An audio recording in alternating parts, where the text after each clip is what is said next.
আর এদিকে আবারও একটা বড় ধরনের দুর্নীতিতে বঙ্গযোগের অভিযোগ সামনে আসছে। আপনাদের আমরা এর আগেই জানিয়েছিলাম রাষ্ট্রায়ত্ত ব্যাংকের 820 কোটি টাকার ডিজিটাল লুটের অভিযোগ সামনে আসে এবং সেটার তদন্তে নেমে সিবিআই এরকম একটা প্রাথমিক ইঙ্গিত দিচ্ছে যে মোস্ট প্রবাবলি আমাদের এ রাজ্যের যোগ সব থেকে বেশি থাকতে পারে। কেন তাদের এরকম একটা ধারণা একটু জানার চেষ্টা করব। সুজয় আমাদের সঙ্গে রয়েছেন। সুজয়, তদন্তে নেমে আধিকারিকরা কি কি ক্লু পেয়েছেন বা কি কি তথ্য হাতে পেয়েছেন যে বঙ্গ যোগটা বেশি থাকতে পারে, সে ব্যাপারে খুব নিশ্চিত হয়ে তারা বলছেন? দেখো, ওই রাষ্ট্রায়ত্ত ব্যাংক যার সদর দফতর কলকাতায়, সেই রাষ্ট্রায়ত্ত ব্যাংকের এই 820 কোটি টাকা যেভাবে উধাও হয়ে গিয়েছিল গত 11 থেকে 13 নভেম্বর, সেই পদ্ধতিটাকে বলা হয় আইএমপিএস, অর্থাৎ ডিজিটাল লেনদেনের একটা পদ্ধতিকে বলা হয় আইএমপিএস।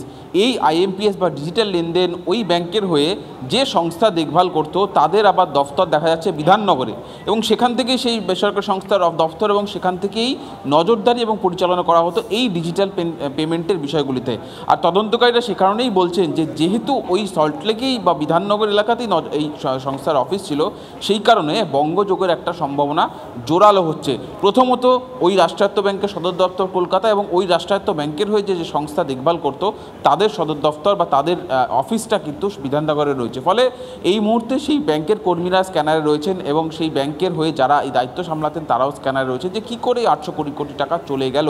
এবং পদ্ধতি অনুযায়ী যেটা তদন্ত করতে গিয়ে দেখা যাচ্ছে যে 7টা বেসরকারি ব্যাংকের 14,000 গ্রাহকের থেকে এদিকে তোমার যে রাষ্ট্রায়ত্ত ব্যাংক, সেই রাষ্ট্রায়ত্ত ব্যাংকের 41,000 গ্রাহকের কাছে একটি বার্তা এসেছিল টাকা পাঠানোর, এবং সেক্ষেত্রে টাকা গ্রাহকের অনুমতি ছাড়াই কিন্তু সেই টাকা চলে গিয়েছিল।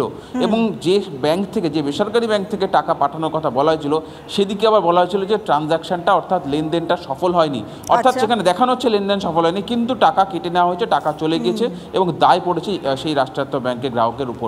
ফলে এই প্রক্রিয়াটা, এই জায়গাটা কি করে সম্ভব হলো? শুধু কি কোনো টেকনিক্যাল ফেলিয়ার, সাইবার অ্যাটাক, নাকি এই টাকাটা ডিজিটাল লুট, অর্থাৎ ইচ্ছাকৃতভাবে পরিকল্পনা করে এইটা করা হচ্ছে? সেটাই এই মুহূর্তে সিবিআই তদন্ত করছে। সিবিআই দিল্লিতে ইতিমধ্যে মামলা রুজু হয়েছে এবং সিকিউরিটি অফিসার যারা নজর তো থাকবেই সিবিআই তদন্ত করে আর কি কি তথ্য হাতে পায় আমরা তোমার কাছ থেকে আপডেট নিতে থাকবো। সঙ্গে থাকো। কোনো পুরনো খবর নয়, সকাল থেকেই পুরো দিনের আভাস, লোকাল থেকে গ্লোবাল, ঘটনাস্থল থেকেই রিপোর্টারের মুখে শুনে নিন আসল ঘটনা। দিন শুরু করুন TV9 বাংলার সঙ্গে। সকালে প্রথম ব্রেকিং অ্যাট 7, সকাল 7টায়, সকাল 8টায় দেখুন 8 রিপোর্টার 8 এক্সক্লুসিভ।